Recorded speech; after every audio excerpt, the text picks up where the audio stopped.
What's up, everybody? Welcome back to a Six-Man Blitz episode. Got a great episode for you guys today. Back with my co-host, Mr. Ryan Wynn.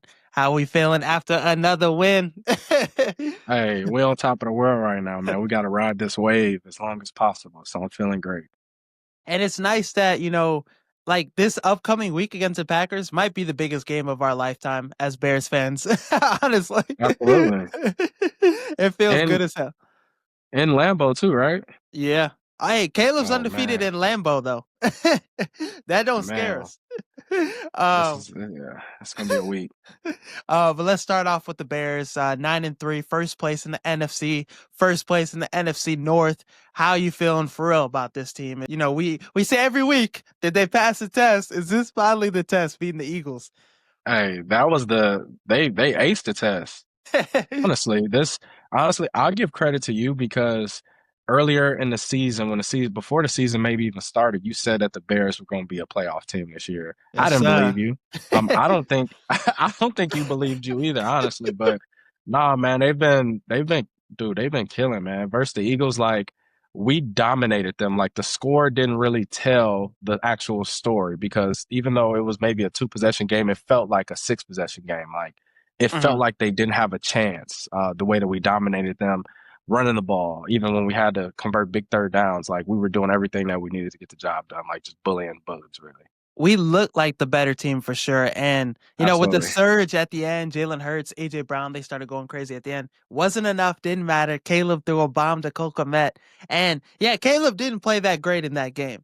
But the consistency in the fourth quarter, when it's time to nut up, he shows up. Every time. And dude, it just the run game against the Eagles was unbelievable. Yeah. If you do research, the Eagles they're pretty good against the run. Uh-huh. Like they don't just allow anybody to go off for 100. Not only did we have one, we had two rushers go off for 100 yards. Like that's like no one does that outside of like the Lions, like with Gibbs and Montgomery. But like for us to do that against that defense and that team, like that solidifies and stamps us as a legit contender. I think so Absolutely.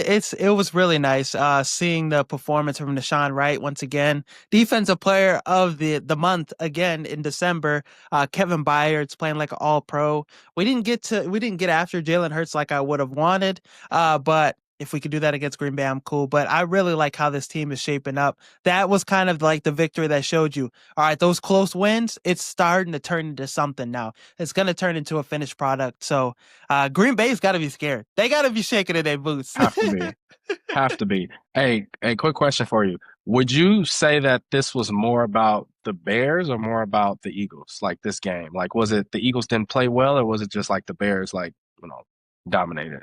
I would say the Bears because just from the beginning of the game, they were like, all right, this is going to be our game. Like the 10 play drives, we won the time of possession right from the get go. The first quarter, you saw we were going to have success running the ball. And the Eagles, they came out flat. They've been struggling all season, but I think it was more on the Bears just, imposing their will on this Eagles team from the get go. So I would say the Bears, motherfuckers are going to be like, all right, the Eagles aren't that good. They're fraudulent. The Bears are still fraud. They're going to find a way to make you think this isn't a huge win. But yeah. I would agree. I would agree. I think, like I said before, like the Bears just dominating. One note I will make as well, though, on the Eagles side of things, why don't they play like that all the time? Like the last two drives, how they were like in a two Mhm. minute drill, like throwing the ball, like hurry, like why don't they do that more? Like they're so slow and they just Yeah. don't attack it like they can. Like I feel like they have way more potential than what they're showing. That's just me. It's hard to pinpoint like where the real problem is. I don't think the OC's done a great job this season, but also the execution hasn't been there. You got players out there like Jalen Carter, Jordan Davis are getting put on skates. This team had no energy in this game, so it's hard to pinpoint on one specific thing for the Eagles' issues. I don't know. How you feel about them? You think they can bounce back, the Eagles?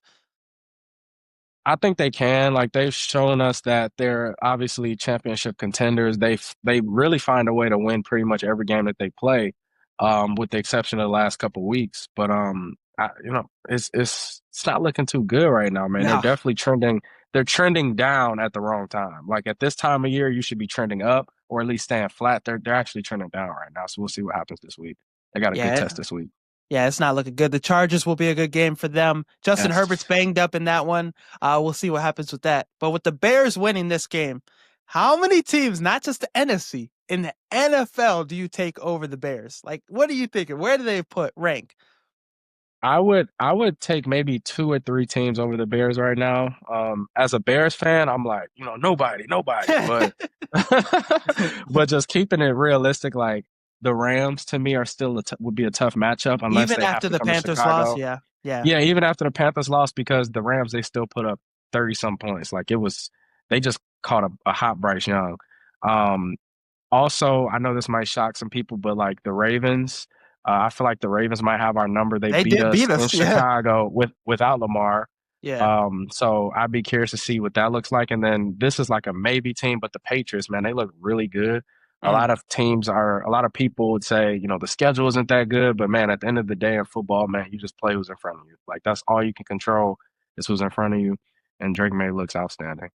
And that's something I was going to ask you. For the first time, I think in quite some time, you have two second-year quarterbacks that are leading their teams to first seed in their conference. Drake May in the AFC, Caleb in the NFC. Who would you give more credit to for the success? I know Drake May's been fantastic this year. Like, what's your thoughts on both teams and both quarterbacks? Honestly, I would give the nod right now to Drake May because I'd argue that the games that they're winning are because of him. Yeah, He's not turning the ball over. He's throwing two, three touchdowns every game to different receivers. Like it's not like Diggs is the guy, but he's finding everybody. I think they yeah, have four guys with over 500 yards this year in crazy. receiving, which is pretty good. Whereas on the Bear side of things, Caleb hasn't necessarily been the reason we're winning all these games. Like it's been special teams, it's been the run game, it's been it's been everybody, like inclusive. Whereas with the Patriots, it's kind of just been Drake May. And of course the coach and the defense and things of that nature. But offensively, he's just been dominating every single game. So I give the nod to him right now. He's leading the NFL in passing yards right now. Matthew Stafford with the poor performance against the Panthers, the two interceptions. I think Drake May has a good shot to win MVP this year, which would be crazy. Yeah. uh, That would be insane. Absolutely insane. Second year. But come playoff time, who you trust the most to put up a good performance and have the most success playoffs? Drake May or Caleb? I would say Caleb and I'll throw in and the Bears, Okay. because it's gonna come down to the entire team. The reason I say that is because I think the only team that really gives us like a run for our money in the NFC today is the Rams and maybe the Lions. If somehow some way we ran into the Lions, I'd be curious to see what that looks like. Drake May, he would have a tough schedule over there with you might have the Ravens, you might have The Chiefs at some potentially point, yeah. the Chiefs, potentially. You might have the Texans. Like the Texans have like the best defense ever right now. So I think the route to the Super Bowl is a little bit tougher right now coming out the AFC, in my opinion. So I would lean towards the Bears having a better shot than the Patriots.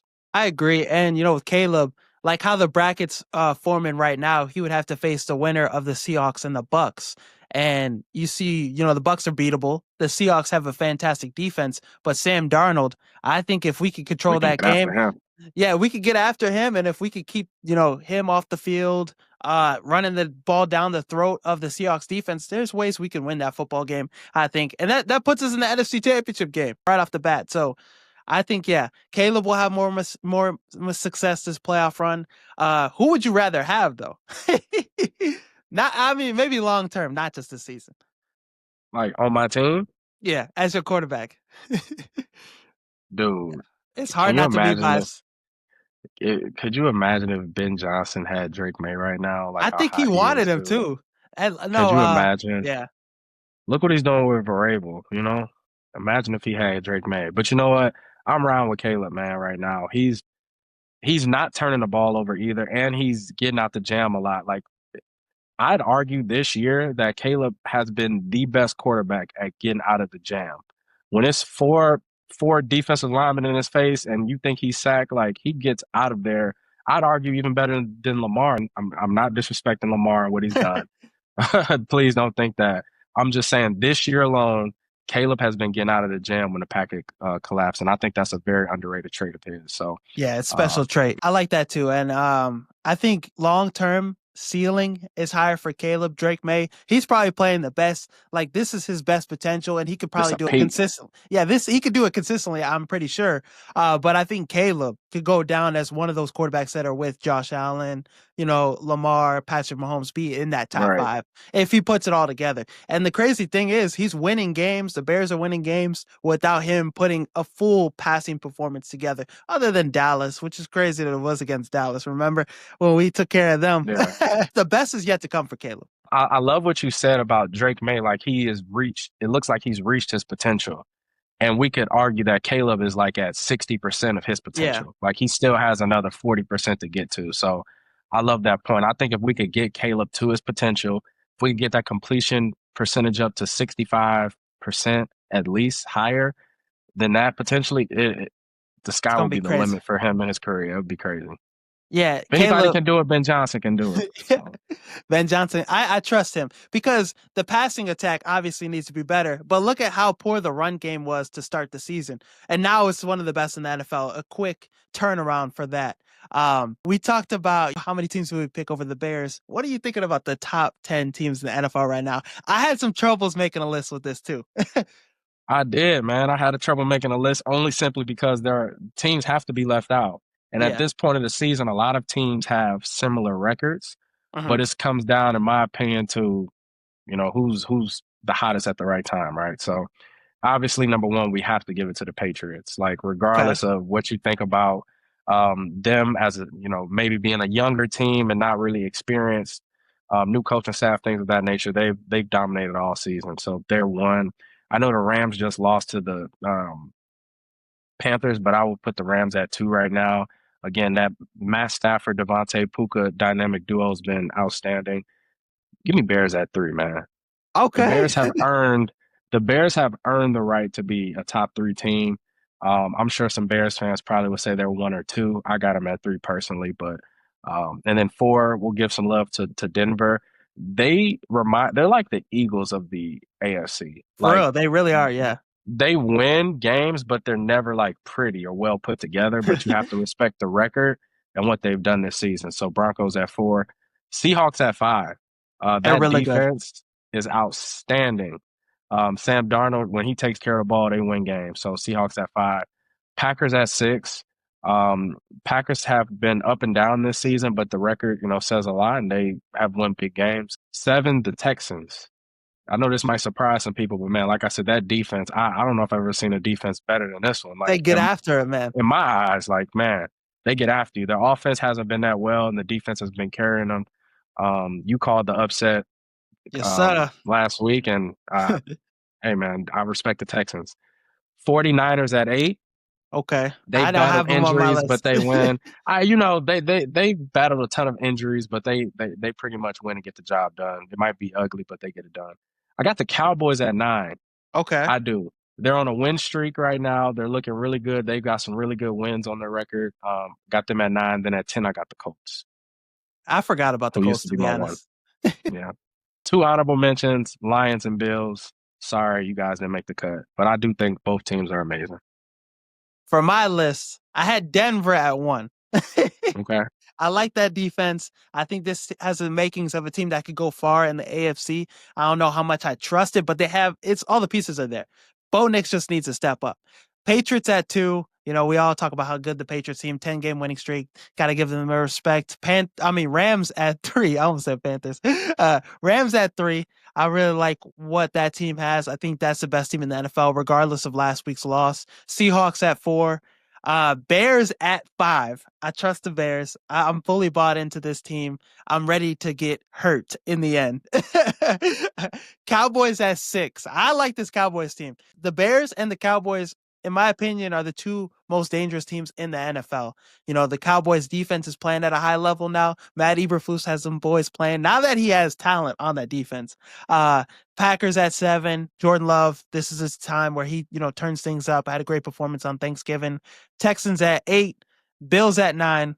I put the Bills in there because, who did they just pick up? They picked up Brandon Cooks, nice addition at the receiver position. Hopefully their defense plays better. And surprise, Panthers at 10. Ooh, I Bryce like it. Young, man, he's had the biggest wins of the season. Well, them and the Cowboys, beating the Cowboys, beating the Packers, beating the Rams, the best team in the NFL, and how they beat those teams has been nice to watch. So Bryce Young threw 3 passing touchdowns on 4th down. The Panthers, I'm ready to buy into them and invest some stock in them. Dude, I need some help with. I got Rico Dowdle and I got Chuba Hubbard. Playoff is around the corner, and I don't know who the hell to play on that team. Start It's the bumping. end of the season. I should know who to play. Why don't I Yeah. know who to play? Man, That's a tough break, man. it's ridiculous. Well, let's get into the biggest games of the week, Huff's games of the week. Let's break it down. Bengals versus Bills. This is gonna be peak. I got the Bengals winning by 2 possessions, man. I know that might surprise you, but Bengals 28, Bills 17. I know that sounds crazy. Josh Allen only scoring 17 points, but man, the Bengals defense has been a little bit better, we must admit. And Joe Burrow's back. The offense is flourishing. Um, I'm not sold on the Bills right now. They are Me either. not playing to their standard, in my opinion. And I got the Bengals too. Think like 28-21. They win. Joe Burrow outplays Josh Allen. And the defense for the Bengals, as soon as Joe Burrow came back into the picture, they locked the fuck in. 41 pressure rate on Lamar Jackson on Thanksgiving night. They showed up. They stepped up to the plate. I know Lamar hasn't been playing well, but that Bengals defense, with a younger group, they balled out for Burrow. And T. Higgins is probably going to be back in this game. So T. Higgins, Jamar Chase, Joe Burrow, that's a recipe for disaster for the opponent. So give me the Bengals 28-21. Colts versus Jags. What you got in this one? Give me the Colts. I'll take them 24-20. This is Okay. a division game, a rival game. They need the Colts need this to stay alive. They cannot fall to the Jags. The Jags have been winning. I think they're on like a 3-game win streak. The Colts are on like a 2-game losing streak. Colts cracked that losing streak this week. I think Jonathan Taylor's going to have to get going in this one. Daniel Jones, hopefully he's a little healthier. Pittman, Pierce, those guys, playmakers have to show up in this one. I think, this is going to be a close game. I think the Colts pull away. Jonathan Taylor has a big day. Hopefully whoever has him in fantasy, it's going to be a good day for you. I think he has a big game. I think Colts 21-14, close 7-point game. Ravens versus Steelers, tough division game. Who you got? Lamar bounces back. He has one of those Lamar games. They absolutely need this game. I think I saw something that said that the Bengals can actually make the playoffs if the Ravens and Steelers both lose 2 games. Okay. So with that being said, the Ravens got to go get this one. And of course, the Bengals have to win out. 31-20. Lamar Jackson bounces back, has one of those old-fashioned, old-school Lamar games. I like that. I like that prediction. I'm going to lean towards that score prediction too. I think Lamar has a really good passing performance. He gets back to his play because, hey, the bat signal is going. You need to show up. This is your time, Lamar. Your team's falling down the wrong path. Defensively, they got cooked against Joe Burrow. So, this is time for Lamar to show up. Derrick Henry, this unit, because if you think about it, the playoffs this year, Denver Patriots, there's no clear team. If the Chiefs don't make the playoffs and Buffalo's struggling, this is Lamar's year to win it. It's time to capitalize off this moment. So, I like the Ravens to get this victory as well. Our favorite game, the game of the week. The biggest Bears game, a big game for the Packers too. This is probably a must win for the Packers. If they lose this game, uncomfortable conversations are going to start. Who you got? Bears versus Packers. Why are you even asking me who I got? You know who I got. Give me the Bears, man. Bear down. No, but in all seriousness, give me the Bears 24-21. I wouldn't be surprised if it was 27-21. I think we go on Lambeau. I don't see it being like a super high scoring game. I think it's going to swing left, swing right. It's going to be like a good boxing match. But at the end of the day, I think our run game is too dominant. I think our O-line is very dominant as well. We're gonna sit down on Michael Parsons. We're not going to let him touch our quarterback. I think we'll win this game by at least 3 points.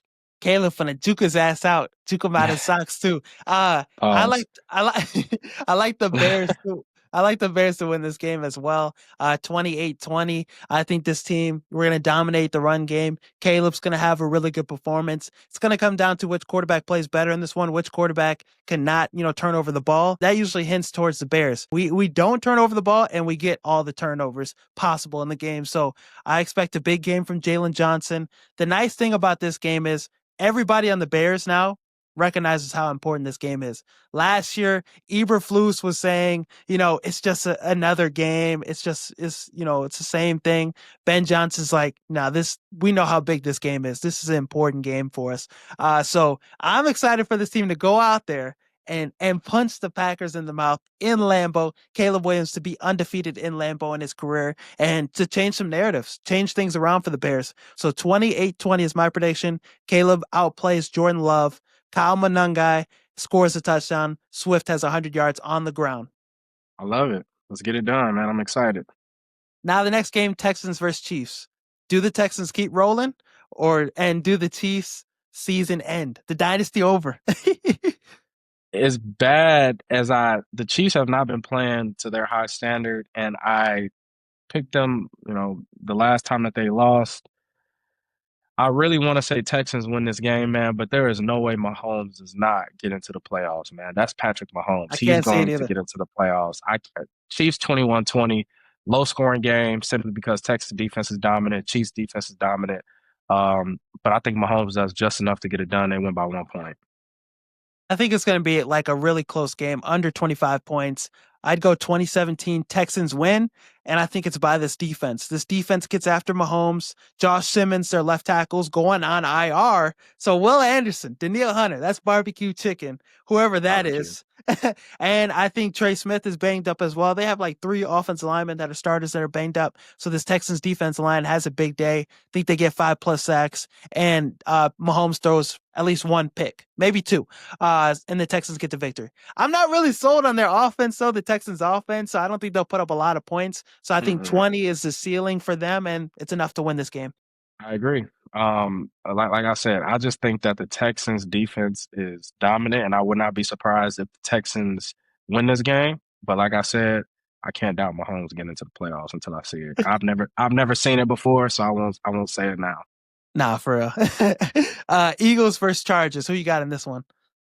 Herbert's banged up. Is he? I think they said he's gonna have surgery, right? Is he playing or is he holding off on the surgery to the end of the season? I But think he's having surgery on his wrist. Let me see if bro's playing. He's day to day right now. It's his non-throwing hand as well. so he'll probably wait till after the season. Yeah. Well, I thought he was gonna be out, so I got the Eagles 24-14 only because I didn't think Herbert was gonna play. If Herbert plays, I'll give him 21 points. 24-21 if Herbert plays. But Okay. Eagles win.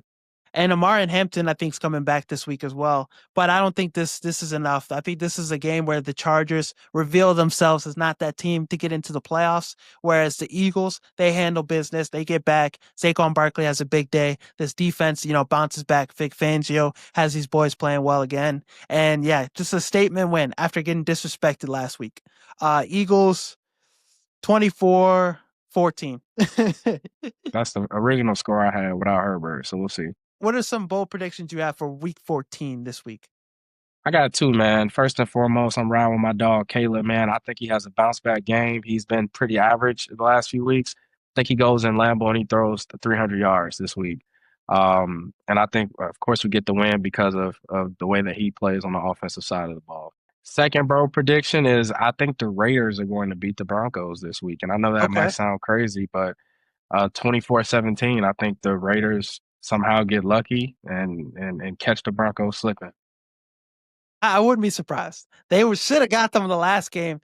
Geno Smith, this Raiders offense is really inconsistent. Maybe this is a game that they put together and put it all together and get a victory. For me, Joe Burrow has the best quarterback performance all week in the NFL. I think he goes crazy against the Buffalo Bills with T. Higgins, Jamar Chase, those guys back. I think he puts up over 300 yards, and it's a very necessary 300 yards because that's what it's going to take to beat the Buffalo Bills and upset them. So I got the Bengals winning, and I got Joe Burrow playing at a high level. T. Higgins, Jamar Chase, both of them have 100 yards plus receiving.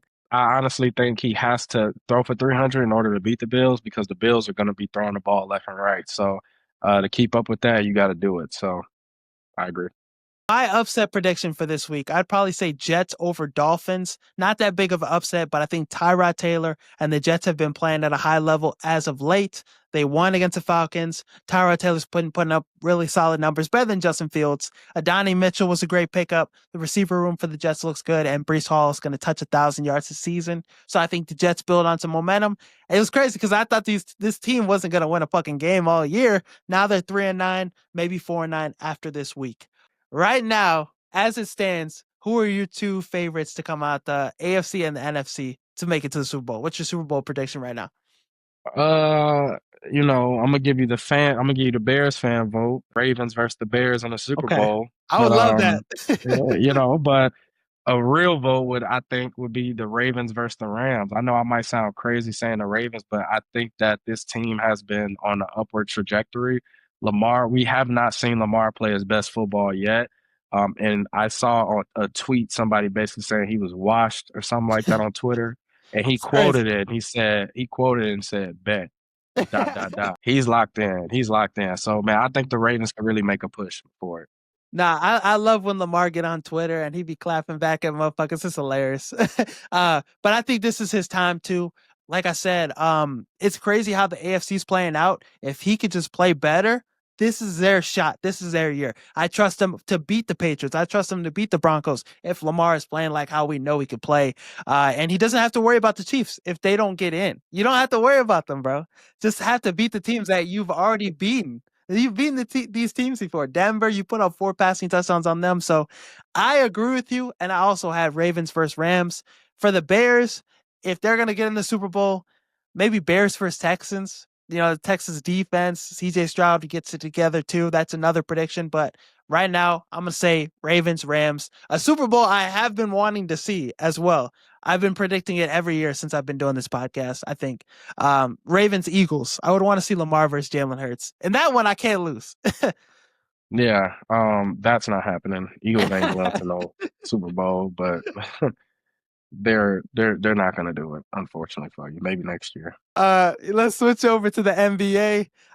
Huge news. Giannis and his agent are talking about the future. He's already requested a trade, according to Brian Windhorst.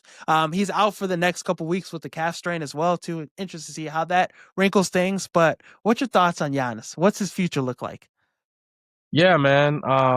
He always preaches and says that he wants to stay in Milwaukee, and I can't fault him for wanting to be out. I mean, they're not playing well. I think they're ninth or tenth seed right now in the bad Eastern Conference. And he doesn't really have much talent around him. You got guys like Bobby Portis, no disrespect, and Kuzma, again, no disrespect. Ryan Rollins has been playing pretty well, but outside of him, Miles Turner was just paid like $130 million. He's averaging like 8 points and 7 rebounds. It's just like that's not going to get it done at all. So they might as well throw Thanasis out there and see what he could do damn near. He gonna give some effort. Hey, exactly. That's what they need, effort. Let motherfucker try Giannis. He there. I haven't seen some trade packages for Giannis include the Thanasis in it too. But But what? wherever Giannis go, Thanasis is going too. So Keep in going. potential like trades and landing spots for Giannis, I think New York is a spot that he said he wants to go. But in your opinion, what's the spot that's the best for Giannis, and Milwaukee as well? Yeah, there are a couple spots. I'm not gonna name anyone in the East, not even New York, even if he wants to go there, because if I'm the Bucks, I'm trading him to the other side where we wouldn't have to potentially see him in the future till the finals, right? And during the season, we're only gonna play him twice a year, but if he's in your conference, you could play him up to 4 times in the season. With that being said, I think the Spurs, man, they have Spurs will be nasty, the bro. Spurs would be nasty, but they have the assets to get them. They got young players like Vassell, Keldon Johnson. Hell, you could even throw D Fox in there if you really want to and Yeah. pick or whatever and get them back. You still would have Steph Castle, still would have Wemby, and of course Giannis. You build around those three guys, and the sky's the limit for you. Another team that's underrated that could easily get Giannis if they want, and I'm saying easily, is the Thunder. They could they could get Giannis so easy, dude. J The Dub or Thunder, Chet? dude, neither one. Neither one. dude, the amount of picks that they have and the picks that they have are very valuable. Do they have the Clippers first round pick this year? The Clippers, the Clippers are projected right now to have like a top five pick in a stacked NBA draft class. They Crazy. have they have that pick. They have someone else's pick as well coming up. But the amount of picks that they have, the amount of assets that they have, they could easily get them as well. And then the last place I think that would make sense would be Houston. I think Houston could go and get them too with Jabari, put Jabari Smith and Reed Shepard and somebody else and some picks and bring them to Houston. Out of those destinations, which one would you be your favorite? Which one you'd be like, all right, this is a championship? OKC would be OP. That would just be crazy. Unless you like move Chet for him, like that would be the only. But I don't think OKC would do that. They don't want to Yeah, I mess up don't that either. chemistry. They're like 20-1 right now. I think the funnest place to see him would be alongside Wemby. I Yeah. think that would be super fun to see like two 7-footers and one of them's like 8 feet for real. How dominant that duo would be insane. It would yeah, that would, I couldn't even It'd be the imagine most that. dominant. It'd be the most dominant duo to ever play basketball. I'm not saying best duo ever, but dominant duo. Like Yes. you basically got like two Shaquille O'Neals on your team. You know what I'm saying? Like, how can you guard two Shaqs? You can't do And it. every year, one of them's going to win Defensive Player of the Year. Those two Yeah. defensively is going to be insane. But for the Spurs, if they could keep Castle and Harper, I'm not giving rid of those guys. De'Aaron Fox, oh, take him. Take him. Vassell and Keldon Johnson as well. German Shoan, too. Throw him in there, too. Whatever. Yeah, I would definitely keep Castle, no questions asked. I don't know if the, if Milwaukee says we want Harper for Giannis, I might do it just because Giannis ain't old. Like he's like No, he's what not. 20, he's like 29 maybe, 30. He might be like 30, 31. I don't know. He still has 6 years of dominance left Uh-huh. before his prime comes down. So that's a good championship window. I would not move Castle though. Castle's gonna be an all-star soon, so I wouldn't touch him. D Fox, Houston, yep.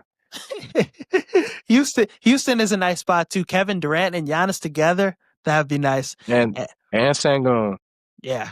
And Amen Thompson, I don't know. Would you throw him in the package, too, or that's a non-negotiable? No, I wouldn't do it. He's too young and he's like the most athletic player to ever play basketball, like no joke.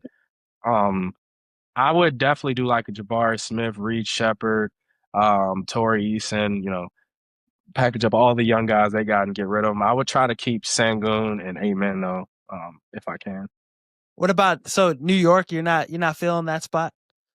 I mean, if that's where Giannis wants to go, I'm sure Milwaukee would send him there, but I don't know if the assets that New York would lose would mess up the roster. Like Yeah. you would have to give up OG and Mikal Bridges and all your picks, probably Josh Hart or something like that too. I saw in a report that Bucks would not be interested in Cat, and obviously they're not trading Brunson. So if you have the trio of Cat, Brunson, and Giannis, I mean that's a sick, crazy trio. But you wouldn't have any wing players left. You'd be You losing wouldn't have no your best wing bench. players. No bench, no depth, but you might be able to get it done with those three, especially in the Eastern Conference. Another team that could have the assets is Cleveland as well. I'd Cleveland get would be off of Garland. nasty.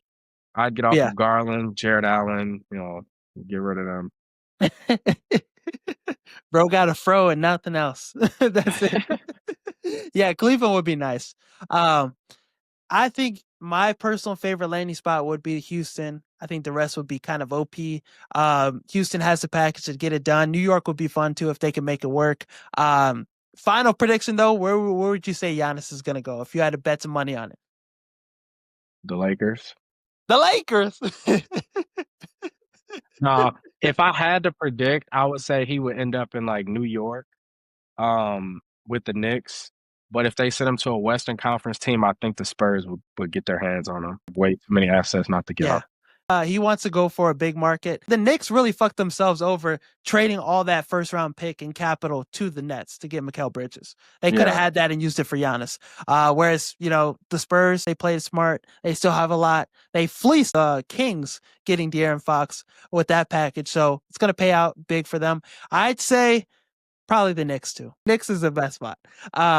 Clippers, they have been ass all season. You talked about them potentially giving up, gift wrapping a top 5 pick away. And their solution to this season, this poor season, getting rid of Chris Paul. Thoughts on this? I honestly I'm curious to see this curtain like be unveiled and let's see like what's really the reason. They're keeping it in house right now, and they're not really giving like a reason outside of saying like he just wasn't a fit, like the leadership style didn't fit. But man, I don't think you send a Hall of Fame Chris Paul home, man. Like he's not out in the streets, he's not partying, he's not a bad reflection of your franchise. He's not beating women, he's not getting arrested. Like even those guys don't get sent home. You know Yeah. what I'm saying? The guys that are going to jail and doing all this stuff, they're not getting sent home. But you're sending Chris Paul home, who's arguably the best player to ever play for your franchise. His jersey will be retired one day. Um, I'm not a fan of it. Um, I mean, if you have to trade him or you have to even buy him out, like do that. But just to send him home and keep him on the team to me is it's kind of disrespectful. And to do it at midnight, 1 a.m. on a road, like they couldn't even wait for them to get back home to Los Angeles. They did it on the That shit's road at bogus. a hotel. Would they send them home on commercial flight? Or hopefully it was private, but it's just like that's insane to me. And it's like, just because he was holding motherfuckers accountable. Right. We all know how Chris Paul is. Like that's just his personality. He's somebody that's not going to play the nonsense, and it's not everybody's cup of tea. But you brought him in for a reason to add leadership, and to get rid of him for similar reasons is kind of crazy. And this team has too much people on it for them to lack leadership this season and not be where they are supposed to be. So it's not a good look at all. And and another thing that's crazy is they added pieces to their team. Obviously, Brad Beal didn't work out, but you added John Collins, you added Chris Paul, and you didn't pay Norman Powell. Norman Powell's on Miami. He's averaging like 25 points a game on Miami. He's hooping. And Clippers look like they're missing a Norman Powell. So that also looks bad on the front office as well.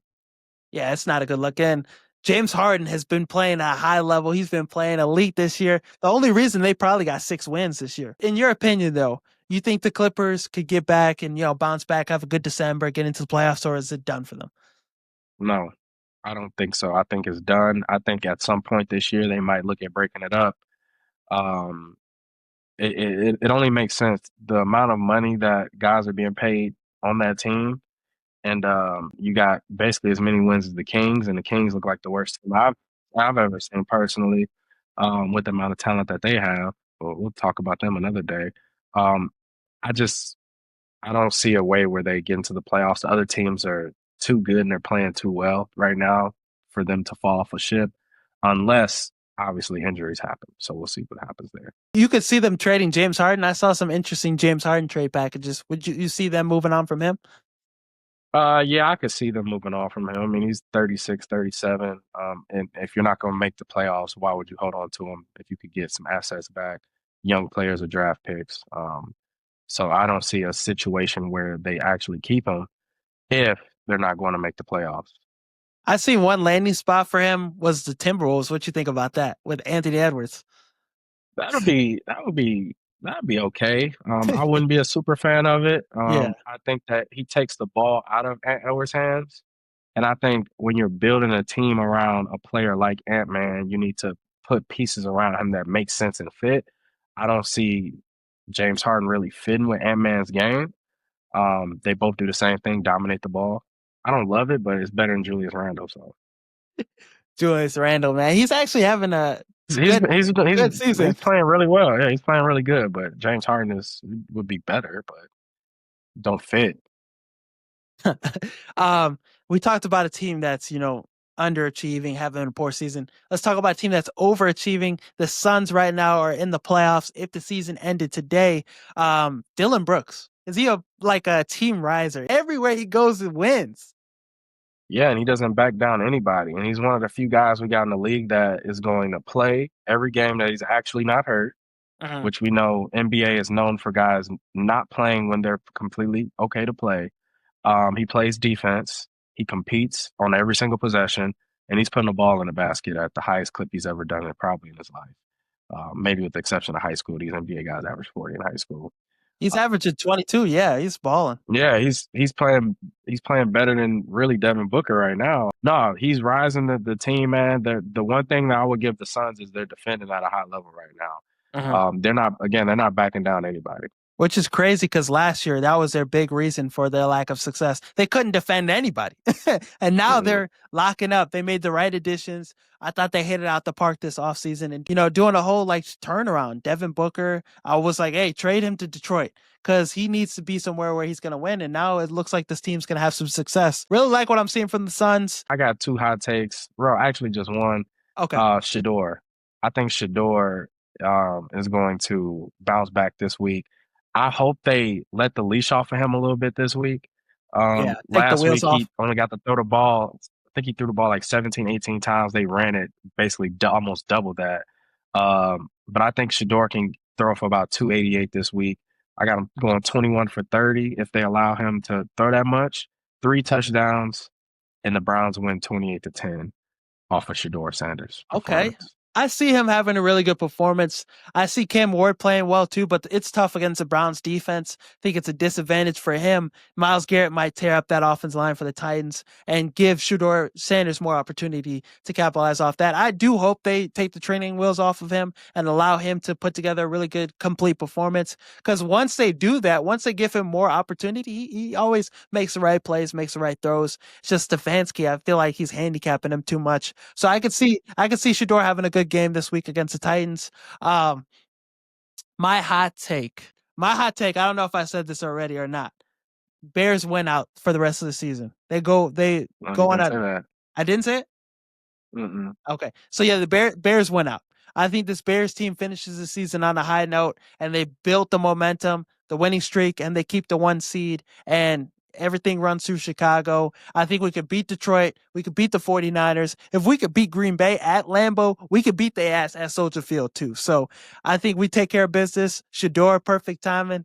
We're going to take his watch when he comes to Chicago as well. So I think the Bears finish the season out on a high note and yeah, they win the rest of their games this year, which none of these games are not games they can't win. If the Bears win out, then they'll win the Super Bowl. So you're taking it a step further. A hot take on I'm top of a just hot saying. take. I'm not. I'm just speaking obvious. If the Bears win out and they beat the Packers twice, beat the Lions, go into the playoffs with a bye week, and it goes through Chicago outside in the Windy City, the Bears will go to the Super Bowl. Absolutely. My And question I'll to be at you, the parade when they win it. my question to you is, if the Bears get to the Super Bowl and they lose, is this year a disappointment? How you feel about Absolutely not. that? Absolutely not. The Bears fans will be disappointed, will be upset. Ben Johnson's first year and Caleb's second and third year.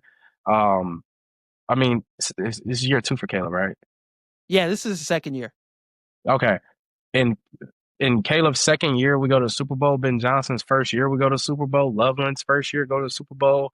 Uh, no, this would not be a disappointment. None of us had them even making the playoffs, to be honest. So the fact that we're talking about Super Bowl, we've already exceeded expectations just by having the conversation.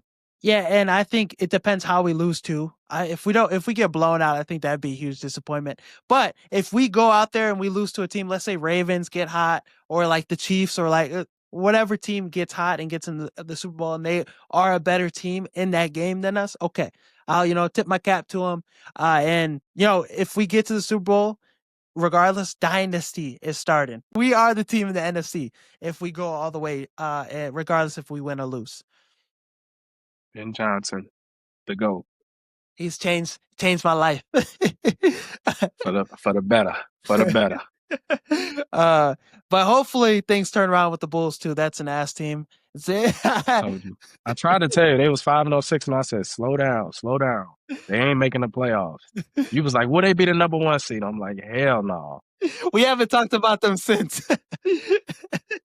I haven't even been able to like muster up any reason about them. I mean, Matas Buzelis hasn't even been getting minutes like that. Like they haven't been putting him in opportunity to, put up good numbers and succeed. So it's tough sledding for them. I don't know They what don't they have do. enough shooting. No, They they don't don't. have enough shooting outside of Kobe White. Like nobody else is like a knockdown. And Kevin Herter, no one else is like a knockdown shooter. So they need more shooting. Pat Williams has just been a disappointment. We took him so early.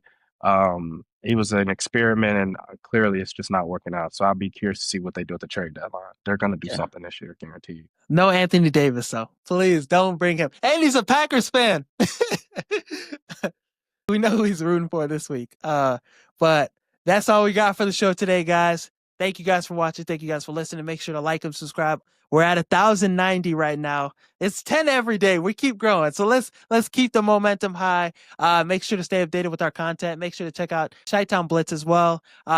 Bumping up there, almost at 700 on there. So keep following, keep liking, subscribe on that. But that's all we got. Thank you guys for watching. Thank you guys for listening. As always, peace. Peace. Some people thought the NFC North was going to be the worst division in football this season. They thought it was going to be as bad as the NFC South.